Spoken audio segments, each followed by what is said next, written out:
On n'avait pas ouvert notre confession de foi.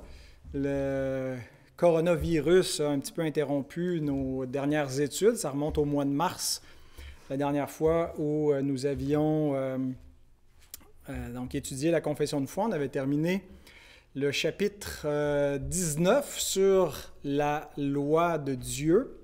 Et donc, on commence un nouveau chapitre, chapitre 20.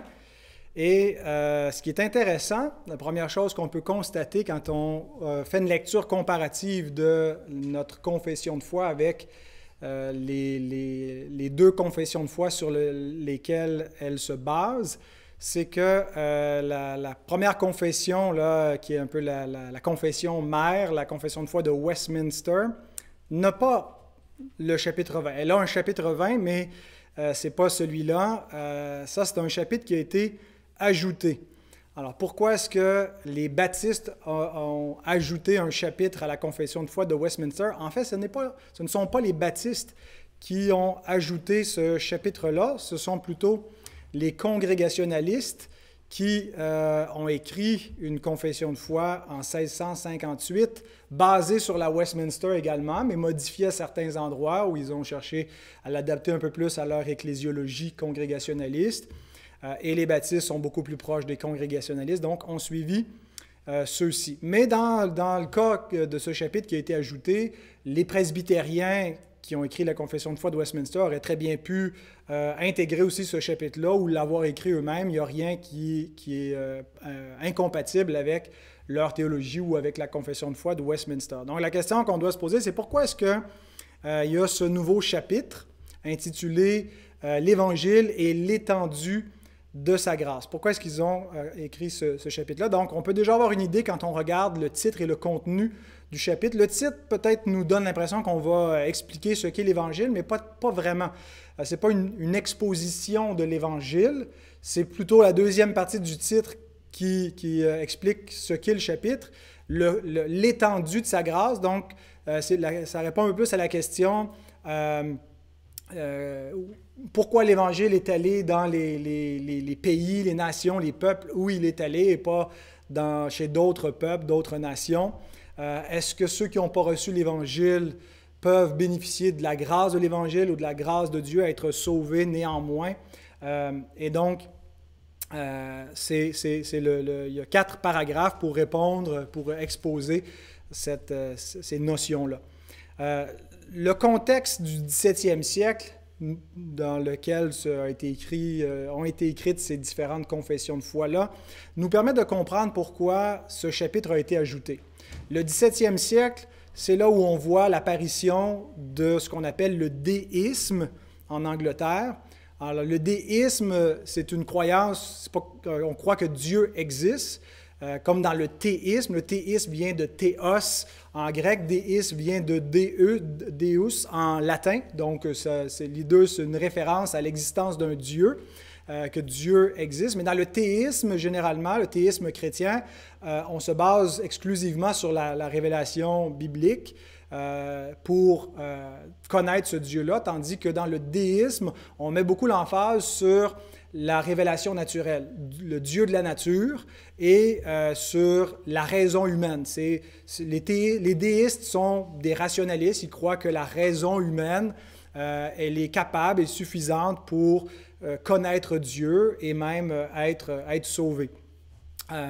Donc, il y a différentes formes de déisme, là, certains qui ne croient pas nécessairement à un salut éternel, mais l'Église unitarienne, par exemple, tend vers le déisme, vers cette idée là, d'une révélation accessible à tous les hommes, d'une religion pour tous les hommes, même en dehors de Christ. Mais donc, au 17e siècle, c'est ce qui fait un peu son apparition en Angleterre, et il y a un lord important, le lord Herbert Cherbury, je suis moins familier avec ce nom-là, je l'ai découvert aujourd'hui, mais qui a publié un traité sur la religion des gentils en l'an 1645. Donc, si on refait la chronologie, la confession de foi de Westminster est écrite en 1646, c'est là où elle est publiée.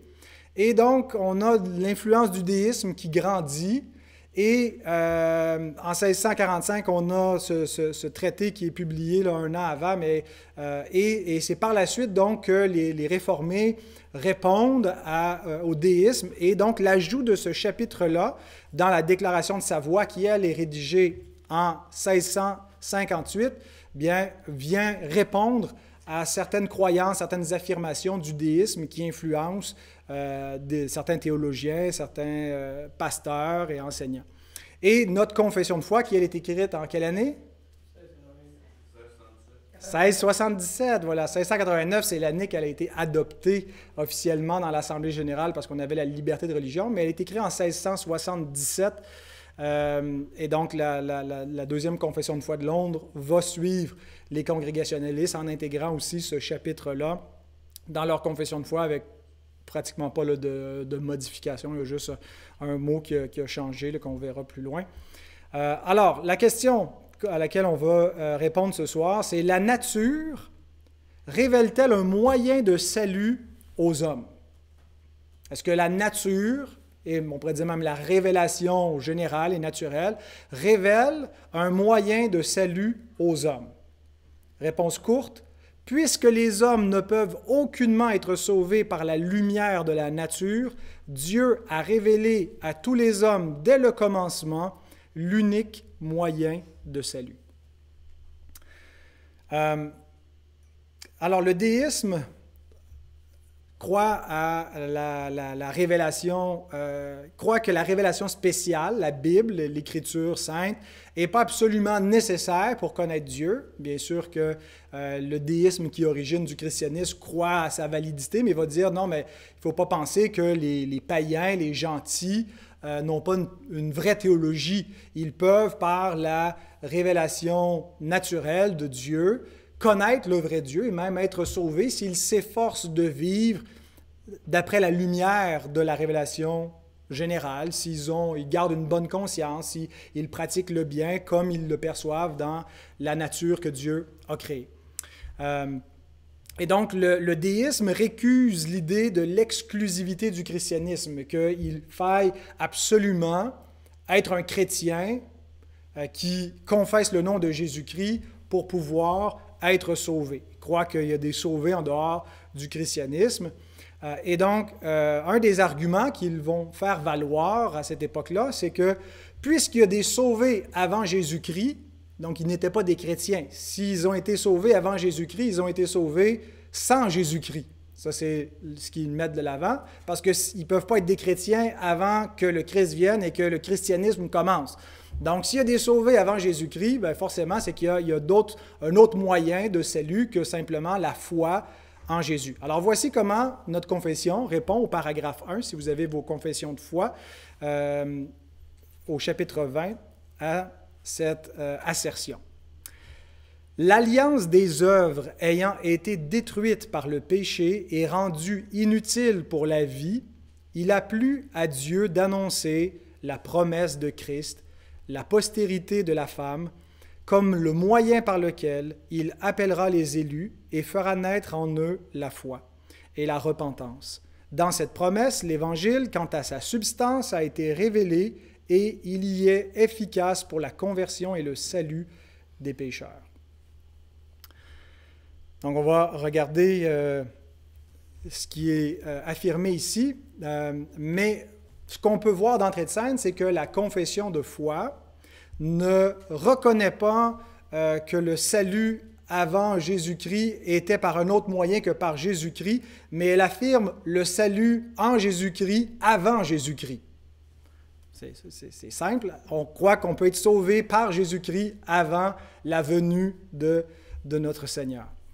Comment est-ce possible, donc, d'être sauvé par Christ avant que Christ soit révélé, qu'il soit incarné? Bien, c'est parce que, justement, il est révélé avant l'incarnation. Et la révélation du Christ a déjà une efficacité salvifique avant même qu'il vienne accomplir le salut. Et donc, d'où vient cette révélation? Bien, la confession s'appuie sur la toute première instance de l'Évangile, qui est Genèse 3,15, que les protestants ont appelé le proto-évangile. la première phase, la première révélation. Ben, l'Évangile n'est pas révélé dans toute sa plénitude dans Genèse 3,15, mais on a le proto-évangile, les premières phrases qui vont nous révéler le Christ et le salut en lui et que Dieu va élargir par la suite en révélant davantage. Bien sûr, c'est plus facile pour nous de comprendre Genèse 3,15 à la lumière du reste de la révélation. C'est comme une énigme des fois, c'est tout simple, mais tant que tu ne sais pas comment la résoudre, ça semble extrêmement compliqué, mais quand tu as les différents éléments logiques manquants, l'énigme, après ça, nous paraît tomber sur le coup de l'évidence. Mais donc, Genèse 3,15, c'est déjà une première révélation du Christ. Et donc, ce n'est pas à l'incarnation que l'Évangile et que Christ commence à être révélé, c'est depuis la création. Mais ce n'est pas au tout début de la création. Il ne faut pas croire que l'Évangile était nécessaire en créant le monde ou qu'au commencement, les hommes, pour pouvoir avoir la vie éternelle, avaient besoin de la grâce de Dieu dans le sens d'une grâce à salut en Jésus-Christ. La révélation de l'Évangile commence à la création, mais pas au tout début de la création, mais depuis qu'il a été nécessaire, c'est-à-dire depuis que l'alliance des œuvres fut détruite par le péché et rendue inutile pour la vie. C'est comme ça que notre confession de foi exprime la nécessité d'une révélation évangélique, d'une révélation de l'Évangile. Donc, le plan du Créateur était de donner la vie éternelle à ses créatures. Adam n'avait pas la vie éternelle, il n'était pas encore mortel, mais il pouvait le devenir. Comme il pouvait devenir immortel, il était dans une probation pour soit prendre la vie, soit prendre la mort par l'obéissance ou la désobéissance. Et le moyen par lequel Dieu allait confirmer l'homme dans sa justice et lui donner la vie éternelle, ce n'était pas par l'Évangile, c'était par l'alliance des œuvres, c'est-à-dire l'obéissance à la parole de Dieu, la loi. Et donc, l'alliance des œuvres promettait la vie, mais une fois que l'alliance est transgressée, la confession dit qu'elle a été détruite par le péché, elle est rendue inutile pour donner la vie. C'est aussi ce que Paul dit dans Romains, que la loi est sans force pour donner la vie éternelle à cause du péché. Donc, tout ce qu'elle peut faire après la chute, c'est de condamner le pécheur et non pas le sauver. Alors, après la chute, il a plu à Dieu d'annoncer la promesse de Christ, la postérité de la femme. Donc, le moyen que Dieu choisit pour accomplir son but initial, qui était de donner la vie. Donc, on voit que Dieu a un plan avant l'Évangile. Dieu a un plan, on pourrait dire, l'eschatologie a précédé la sotériologie. Avant qu'il soit question de salut, sotériologie, il est question d'une fin, eschatologie. La fin en question, c'est d'avoir la vie éternelle. Le moyen initial, c'était l'alliance des œuvres. Elle est transgressée, donc Dieu annonce une promesse en Christ qui est présente ici comme étant la postérité de la femme. Et la Confession déclare que ça a été le seul moyen par lequel Dieu a appelé les élus à la repentance et à la foi, et que ce moyen était efficace, suffisant pour produire la conversion de ceux que Dieu a appelés. Donc, le reste de l'Écriture nous montre bien que la révélation de la croix de Christ ne commence pas seulement à la croix de Christ, que les souffrances de Christ ont été attestées longtemps d'avance par les prophètes, permettant à croire déjà à un Messie crucifié sans tout comprendre ce qu'il allait faire puis pourquoi il allait souffrir, mais croire à un Rédempteur qui devait vaincre le péché. On lit par exemple dans Hébreux 13,8, Jésus est appelé l'agneau qui a été immolé dès la fondation du monde. Qu'est-ce que ça veut dire cette expression-là? Jésus n'a pas été immolé dès la fondation du monde. Il a été immolé à la fin du monde, nous dit l'Épître aux Hébreux. Hébreux 9, 26. Autrement, il aurait fallu qu'il ait souffert plusieurs fois depuis la création du monde, mais maintenant, à la fin des siècles, il a paru une seule fois pour effacer le péché par son sacrifice. Donc, ce n'est pas depuis la création du monde, ce n'est pas à la création du monde qu'il a été immolé, c'est à la fin des siècles, quand les temps furent accomplis, qu'il a été immolé pour expier le péché, mais Apocalypse 13.8 nous dit qu'il est l'agneau qui a été immolé dès la fondation du monde. Ce que ça veut dire, c'est qu'il a été immolé par anticipation, qu'en étant révélé comme celui qui non seulement écraserait la tête du serpent, mais dont le talon serait blessé, donc que la postérité de la femme souffrirait. On avait déjà les souffrances de Christ qui étaient révélées de façon embryonnaire et qui vont l'être progressivement à mesure que la révélation va avancer. Par exemple, avec le fils promis, Isaac, Dieu lui demande de l'offrir en sacrifice. Pourquoi? Une anticipation de la mort de Christ et aussi de la résurrection, puisqu'il le retrouve par une sorte de résurrection lorsque Dieu se pourvoit lui-même de l'offrande pour le péché, pour le sacrifice. Et tout ça donc préfigure et anticipe Christ. Et c'est comme ça que l'Écriture l'appelle l'agneau immolé dès la fondation du monde, parce qu'il est révélé comme celui qui va être immolé en sacrifice pour le péché dès la fondation du monde, c'est-à-dire dès Genèse 3,15, dès les premiers chapitres de la création, dès l'entrée du péché dans le monde au début. Bien, Christ a été révélé comme l'agneau immolé. Et donc, en cela, nous avons, dans cette promesse, la promesse d'une postérité de la femme qui va écraser la tête du serpent, nous avons la substance de l'Évangile. L'Évangile n'est pas encore accompli, il est une promesse, mais nous possédons la substance de cet Évangile, et cette substance-là, Paul nous dit que l'Évangile est la puissance de Dieu pour le salut de quiconque croit. Ça veut dire que cette promesse avait une efficacité pour sauver des pécheurs, pour être capable de convertir les pécheurs que Dieu a appelés, puis c'est ce que nous confessons ici, que par cette promesse, Dieu a appelé des pécheurs. Maintenant, peut-on penser sérieusement sur la base de Genèse 3,15 que Adam et Ève pouvaient devenir des chrétiens? Est-ce que Genèse 3,15 était suffisant pour faire d'eux des chrétiens? Il faut d'une part reconnaître le caractère progressif de la révélation. Il ne faut pas penser qu'ils avaient une confession de foi chrétienne complète. Ce n'est pas ce que nous disons. Et rappelons-nous que notre Seigneur dit dans l'Évangile de Matthieu que le plus petit dans le royaume des cieux est plus grand que le plus grand des prophètes de l'Ancienne Alliance, Jean-Baptiste. Et ici, ce n'est pas une question de grandeur éthique ou morale, mais c'est plutôt dans sa place dans oups, mon micro est en train de tomber. Dans la... déconcentré, là. Sa place dans le plan de rédemption, dans la... J'ai unfolding, trouvez-moi le mot français, là. Dans le déploiement du plan de rédemption de l'histoire de Dieu, bien, Jean-Baptiste, qui meurt avant que l'agneau de Dieu soit immolé et qu'il ressuscite et qu'il fasse son ascension à la droite de Dieu, bien, il meurt en quelque sorte avant l'entrée en puissance du royaume de Dieu sur terre. Oui, le royaume est là depuis qu'il est annoncé, et c'est les violents qui s'en emparent, nous dit Jésus dans le même passage, mais il n'est pas encore cette réalité accomplie dans la mort et la résurrection du Messie, du Sauveur. Et donc, le plus petit dans le royaume des cieux, bien, il est plus grand en termes de sa position dans l'histoire de la rédemption, dans la connaissance qu'il peut en retirer à cause de l'accomplissement du plan du salut par le Seigneur. Et donc, il y a un caractère progressif, ce qui fait que ceux qui ont été avant Christ n'ont pas compris autant que ceux qui ont été après Christ. Ça va de soi.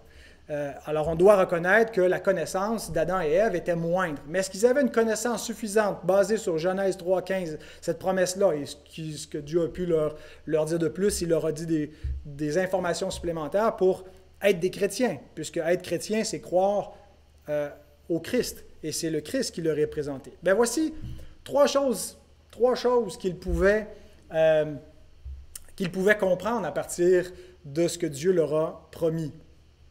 Premièrement, que c'est par la grâce de Dieu seulement qu'ils pouvaient être sauvés. Ils comprenaient qu'ils avaient transgressé la parole de Dieu, qu'ils avaient transgressé la loi, et Dieu leur a dit que le jour où ils mangeraient, ils mourraient. Mais ils ne sont pas morts ce jour-là, et donc ils ont vu une extension de la patience divine, de la faveur de Dieu, et même une promesse de rédemption, puisque l'adversaire de Dieu, qui devient aussi l'adversaire des hommes, celui qui fait entrer le mal dans le monde et la mort, et Dieu annonce qu'il va être détruit par une postérité. Et donc, tout ça, ils le doivent à la grâce de Dieu, premièrement. Deuxièmement, puisqu'il s'agit d'une promesse que Dieu leur fait, bien, la façon de recevoir cette promesse-là, c'est par la foi.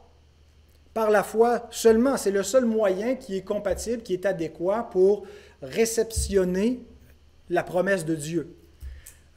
Et troisièmement, ce qu'ils peuvent savoir, c'est que leur salut dépendait d'un Rédempteur à venir, qui serait une postérité humaine, donc un fils de l'homme, le fils de la femme, et non pas de leurs propres efforts. Donc, qu'est-ce qu'on a? On a sola gratia, sola fide et solus Christus. Et comment est-ce qu'ils savaient ces trois informations-là? Ben, par la parole de Dieu seul, c'est sola scriptura. Donc, ils étaient non seulement des chrétiens, mais des réformés, qui plus est.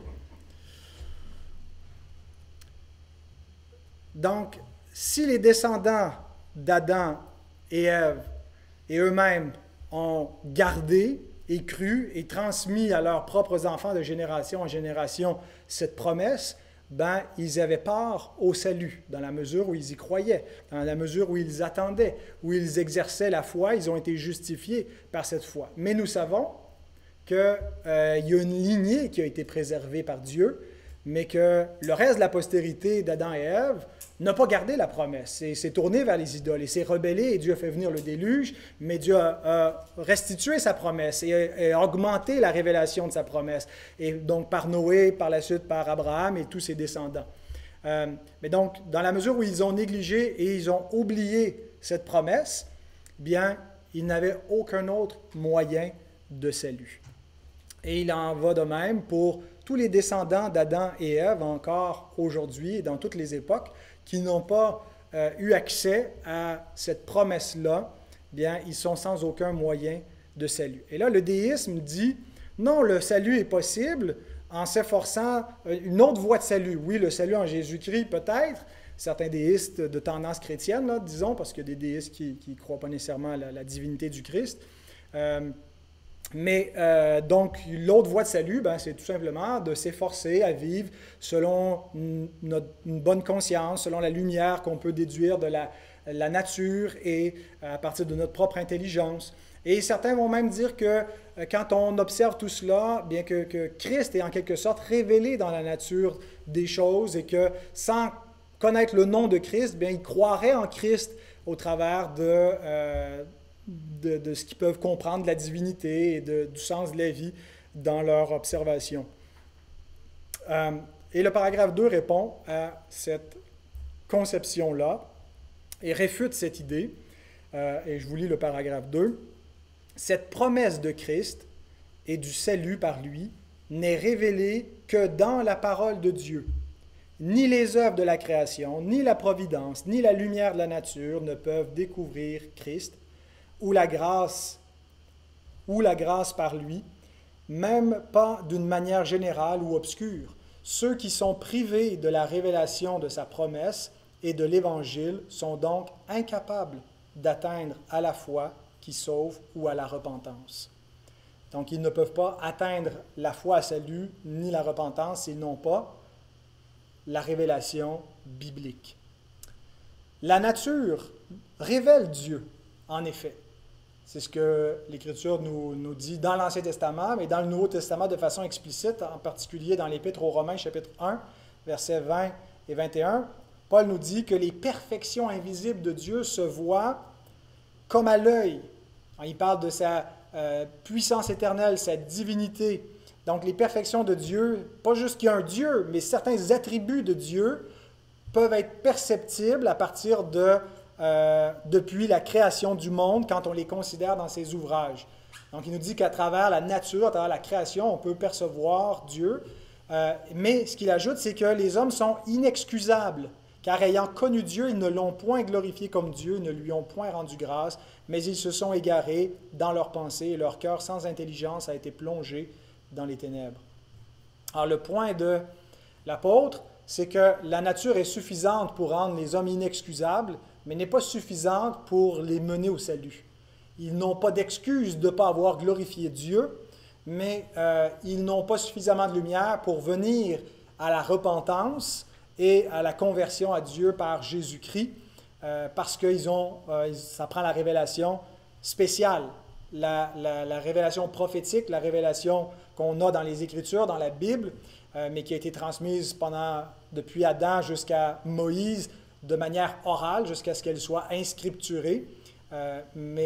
Donc, ce n'est pas nécessairement qu'on a besoin de lire la Bible, mais on a besoin d'entendre le contenu de ce qui est révélé pour pouvoir être sauvé. Que quelqu'un nous le prêche, que quelqu'un nous l'enseigne, mais si on n'a pas accès à cette révélation-là, juste avec la révélation générale, ce n'est pas suffisant pour pouvoir bénéficier du salut. Parce que la nature ne révèle pas le Christ. La nature ne révèle pas le salut. Elle révèle qu'il y a un Dieu, mais elle ne nous révèle pas son identité spécifique. Elle ne révèle pas la Trinité. Elle ne révèle pas le salut en Jésus-Christ. On peut comprendre qu'on a un besoin de salut et les hommes semblent comprendre qu'il y a quelque chose qui va mal avec le monde. Leurs pensées les accusent ou les défendent tour à tour, mais elle ne peut pas leur indiquer le moyen de salut. Et c'est seulement par les prophètes que Dieu a révélé cela. Et donc, on a besoin d'avoir accès à ce message de Dieu, l'Évangile. Alors, l'Écriture seule révèle l'Évangile et c'est certains vont dire, mais le Saint-Esprit est capable de régénérer qui veut, même sans une proclamation, une connaissance, une appropriation de l'Écriture. L'Esprit ne souffle-t-il pas là où il veut? Bien, la seule épée que l'Esprit utilise pour pénétrer l'âme des hommes, l'épée de l'Esprit, c'est la parole de Dieu. C'est ce qui nous est dit dans Éphésiens 6, 17. Cette épée plus tranchante que n'importe quelle épée à double tranchant qui pénètre pas seulement comme les épées peuvent pénétrer la chair humaine, mais ne peuvent pas pénétrer l'âme humaine. Mais c'est ce que fait l'épée de la parole de Dieu. Et c'est par l'épée de la parole de Dieu, l'épée que l'Esprit utilise pour régénérer les hommes. Et sans une régénération, il est impossible pour l'homme d'entrer, de voir le royaume des cieux. C'est ce que dit Jésus à Jean-Baptiste. Si quelqu'un ne naît pas de nouveau, c'est une image qui nous parle de la naissance, mais qui ailleurs est désignée comme étant la régénération, une œuvre du Saint-Esprit qui fait naître de nouveau. Bien, il ne peut pas voir le royaume des cieux, donc il ne peut pas être sauvé, il ne peut pas avoir une connaissance à salut de Dieu. Il y a une connaissance générale de Dieu qui le rend inexcusable, mais qui ne peut pas le sauver. Et donc, le Saint-Esprit, pour faire naître de nouveau, pour faire entrer un homme dans le royaume des cieux, ce qu'il utilise exclusivement, c'est la parole de Dieu. Donc, l'Écriture attribue à l'Esprit le fait d'être régénéré, mais elle attribue également à la parole de Dieu le fait d'être régénéré. Donc, Jean 3,3, c'est l'Esprit qui régénère. Tite 3,5, on a été régénéré par le Saint-Esprit. 1 Pierre 1,23 nous dit « Puisque vous avez été régénérés non par une semence corruptible, mais par une semence incorruptible, par la parole vivante et permanente de Dieu. » Donc, c'est une semence qui est la parole de Dieu qui régénère. Alors, sans révélation, il n'y a pas de régénération. Et d'où la nécessité d'annoncer la bonne nouvelle à tout homme, en tout lieu, en tout temps, en toute occasion, favorable ou non. Paul demande dans la même épître aux Romains, « Comment donc invoqueront-ils celui en qui ils n'ont pas cru? Et comment croiront-ils en celui dont ils n'ont pas entendu parler? Et comment en entendront-ils parler s'il n'y a personne qui prêche? Ainsi, la foi vient de ce qu'on entend, et ce qu'on entend vient de la parole de Christ. » C'était Romains 10, 14 et 17. Impossible donc de pouvoir invoquer le nom de Christ pour pouvoir être sauvé si on n'en entend pas parler. Alors, en conclusion, personne ne peut être sauvé sans invoquer le nom du Seigneur, et personne ne peut invoquer le nom du Seigneur sans qu'on lui prêche ce nom.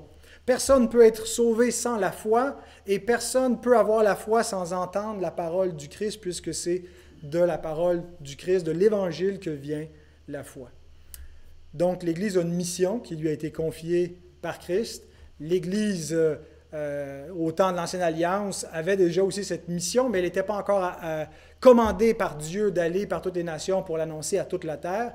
Mais après la résurrection de Christ, il nous envoie jusqu'au bout de la terre et jusqu'à la fin du monde. Donc, on a le quand, le qui, le quoi, jusqu'à quand, jusqu'à la fin du monde, envers qui, envers tous les hommes, jusqu'où, jusqu'au bout du monde, pour faire des disciples. Allez, faites de toutes les nations des disciples. Il dit aussi dans les Actes, vous serez mes témoins à Jérusalem, en Samarie et jusqu'aux extrémités de la terre. Alors voilà notre mission. Il n'y a personne d'autre qui va la faire. Il nous incombe de nous en acquitter. Alors que Dieu puisse nous motiver par cet enseignement à être des évangélistes, à réaliser que les hommes doivent entendre ce message pour pouvoir invoquer le nom du Seigneur.